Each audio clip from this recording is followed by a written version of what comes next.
Pavlopetri, elafoniso, to the ancient city that sank together with Atlantis. Well, there are reports that even the island of Rhodes sank and came up and sank and came up and it stayed up, whereas Atlantis was floating up and down above the seas, but it sank finally. So you can imagine the geological changes. Something happened to the earth that caused this.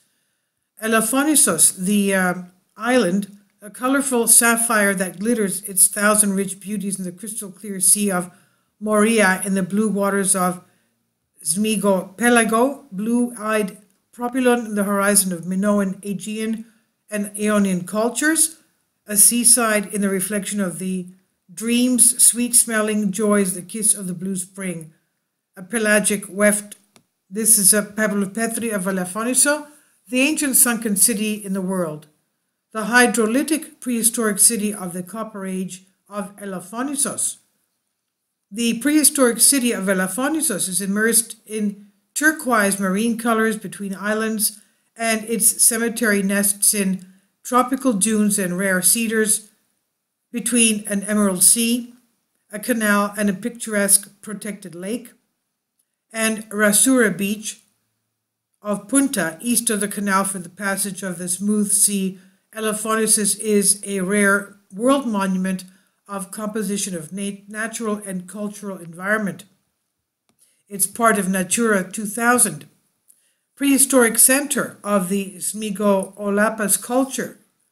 Pavlopetri combines all the first phases of the shades of Greek culture: Bronze Age, Middle Helladic culture, Minoan civilization of Crete, Mycenaean civilization, influences of Cycladic civilization, etc. According to the English archaeologist Fleming, Pavlopetri disappeared together with the famous lost continent of Atlantis. This brilliant civilization of the Bronze Age laid the foundations of social, economic, and housing organization and was transmitted to all parts of the world. The rare civilization of Pavlopetri lasted for 2 millennia, and its end was marked by biblical catastrophes.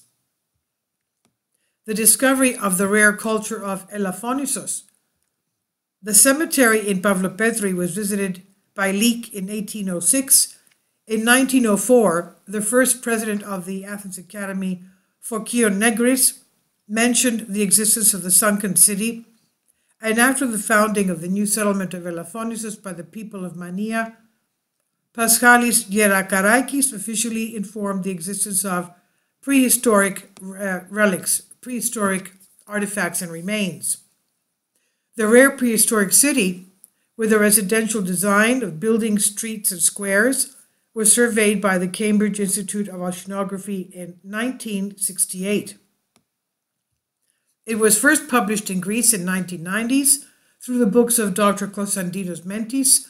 At the same time, the author started a long struggle for the rescue, promotion, and promotion of Pavlopetri, and his scientific articles as well as his memoirs have long occupied the media in Greece and abroad, the scientific conferences, the competent mysteries, and the Greek parliament.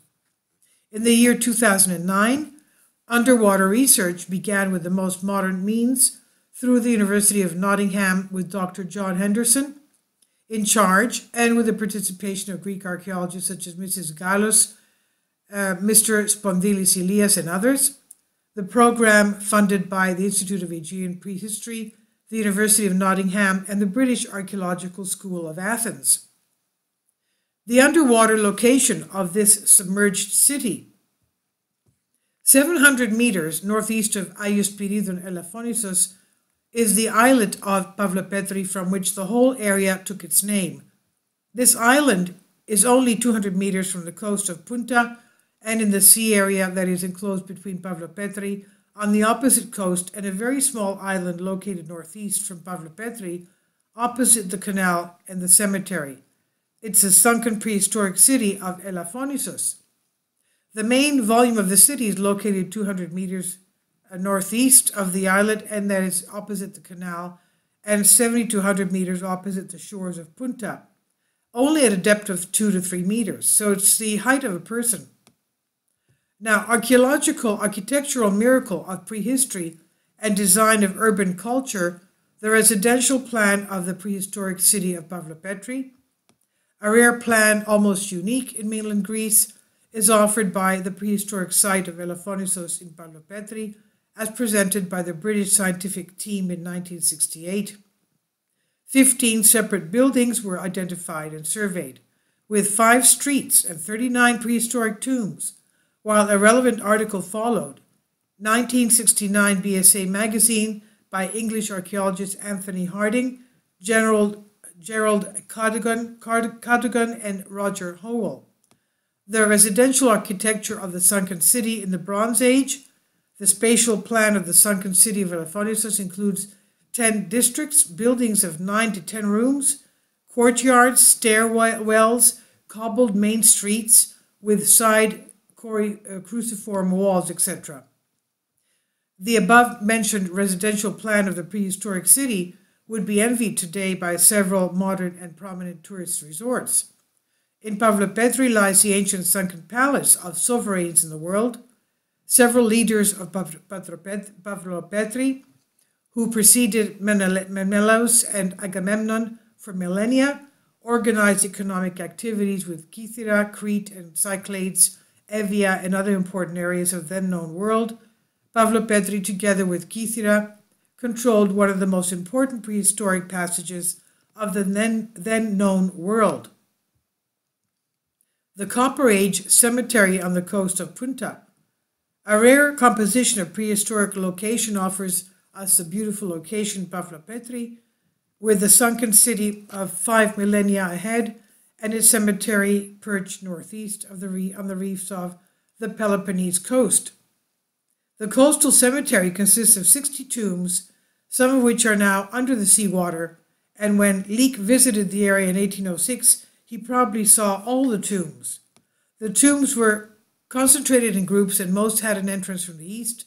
The tombs are chambered in a round shape and sometimes in the shape of a kidney. They have roads and they have an average diameter 1 meter 40, height of about a meter and half a meter wide. In the cemetery there is a large tomb which is still preserved in almost good condition, has a long road about 2.12 meters long and about a meter wide, with 2 normal carved steps at the beginning. Its chamber is kidney-shaped and has dimensions larger than 5 meters by 3 meters, while it communicates internally with an adjacent tomb.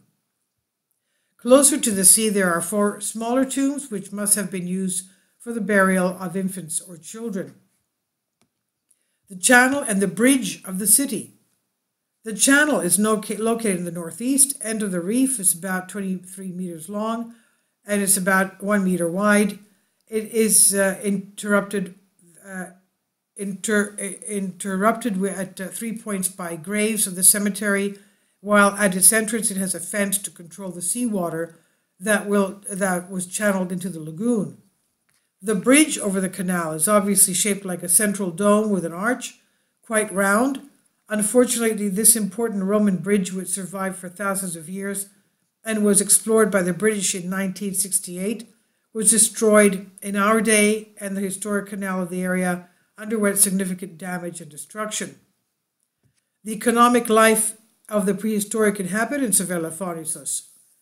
Pavlopetri presents a single residential unit, large in size for the time and quite affluent, with a high economic standard of living. It was an important center of the area. They developed the cultivation of the land, animal husbandry, and textiles, and the purple shells proved the involvement with the sea in the possible use of purple for dyeing. And we know purple was very expensive at that time. Now, communication with the island shows the expanded commercial and cultural level of the area.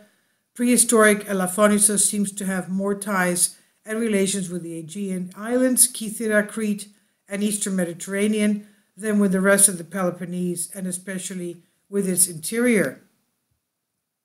The pottery of prehistoric city, we can distinguish 2 different levels. In the early Bronze Age, which contain reddish-brown fragments of sandy rather than very mica and quartz, and high level, where fragments are presented with yellowish green with black slate content, while some have a layer of black from white. The first digitally represented hydraulic prehistoric city in the world, and its 3D illustration was shown for the first time internationally, October 9, 2011. The findings of the prehistoric city and the lack of the archaeological museum in Elafonisos and an open underwater museum in Pavlopetri, they make the following. The sunken Laconian city of the Bronze Age. Several prehistoric finds were found, among which the following are collected. An animal figurine made of perfect orange-red clay, a loom of dark red clay loom, a weight with conical holes of grey and small white limestone on Pavlopetri Island, a small pyrite blade, a bronze object and a bronze female figurine with hair tied on the head like a bun, storage pits. These archaeological finds have been significantly enriched by recent research. In Pavlopetri, the waves of the sea pour out through cubes, hydrias, goblets, cups, and the amphora. The thousands of years of expertise of Elafonisos and its liberation in July 6, 1850, the last 1,000 years of xenocracy Elafonisos after its destruction by the Saracens in the middle of the 9th century, came in 1207 to the possession of M. Vinieris, in 1316 to Leondas Casimatis, in 1364 to the Venetians, in 1385 to the House of Vinieris, in the 16th century to the Venetians, in 1750 to the Turks, in 1797 to the French with the Treaty of Campo Formio, in 1800 with the Treaty of Constantinople, the Ionian state was recognized, which included Elafonisos in the Ionian Islands, as explicitly stated in the resolution of the Legislative Assembly dated January 22, 1804. In 1807, Elafonisos was again occupied by the French, and in 1809 by the English. The liberation of the first inhabited Ionian Islands, Elafonisos, July 6, 1850, and the contribution of Mani to the historic event. In 1828, Capodistria de facto annexed Elafonisos to Greece, and an Anglo-Greek conflict ensued that culminated in 1849-1850. The British blocked Greek ports, and the issue occupied the French National Assembly in Russia, which through Persiani maintained that it protects the islands of Elafonisos and Sapienjan. And finally, July 6, 1850, the Minister of Foreign Affairs, Andreas Londos, signed a treaty with England by which Elafonisos and Sapienza were permanently united with Greece. And this is translated for you from a Greek article. This is concerning something that basically is still very shallow underwater, supposedly sank at the time of Atlantis. Please leave your comments. Thank you for your support. Kindly support my Patreon account. The daily posts are 5 videos daily, and they are totally different from what I have on my YouTube channel. Thank you so much for your support and that you find all my content so interesting. You'll find the Patreon account details in the description box below.